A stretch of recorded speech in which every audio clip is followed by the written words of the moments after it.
வணக்கம் நண்பா, welcome to கிரிக்னிட்டோ. மாபெரும் கௌரவம், முகமது ஷமிக்கு அர்ஜுனா விருது. அரசு அறிவிப்பு. பேட்மிண்டன் ஜோடிக்கு கேல் ரத்னா. இந்திய கிரிக்கெட் வீரர் முகமது ஷமி மத்திய அரசின் அர்ஜுனா விருதுக்கு தேர்வு செய்யப்பட்டுள்ளார். முகமது ஷமி உட்பட 26 வீரர் வீராங்கனைக்கு அர்ஜுனா விருது வழங்கப்பட உள்ளது. பேட்மிண்டன் வீரர்கள் சாத்விக் சத்யராஜ், சங்கி ரெட்டி மற்றும் சிராக் ஷெட்டிக்கு விளையாட்டுத்துறையின் உரிய விருதான கேல் ரத்னா விருது அறிவிக்கப்பட்டுள்ளது.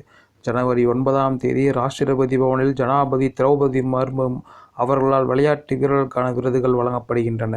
2023 ஒருநாள் உலகக்கோப்பை தொடரில் இந்திய அணி இறுதிப் போட்டி வரை முன்னேறியதில் பெரும் பங்கு வகித்தவர் வேகப்பந்து வீச்சாளர் முகமது ஷமி.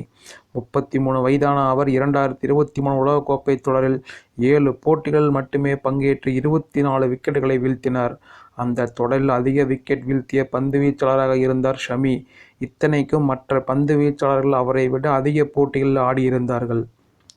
உலகக்கோப்பை மட்டுமின்றி வேகப்பந்து வீச்சில் முகமது ஷமி பல்வேறு சாதனைகளை செய்துள்ளார். தற்போது உலகின் முன்னணி வேகப்பந்து வீச்சாளர்களை பட்டியலிட்டால் அதில் முகமது ஷமி முதல் 5 இடங்களுக்குள் இடம்பெறுவார். ரிவர்ஸ் ஸ்விங் வீசுவதில் தற்போது உள்ள வேகப்பந்து வீச்சாளர்களில் ஷமிதான் முதன்மையானவர். முகமது ஷமியின் உலகக்கோப்பை ஆட்டம் காரணமாக அவரது பெயரை 2023 ஆண்டுக்கான அர்ஜுனா விருதுக்கு BCCI கிரிக்கெட் என்ற விளையாட்டு பிரிவின் கீழ் பரிந்துரை செய்தது. அவருக்கு நிச்சயம் விருது கிடைக்கும் என கூறப்பட்டு வந்த நிலையில் அவருக்கு விருதை உறுதி செய்தது மத்திய விளையாட்டுத்துறை அமைச்சகம்.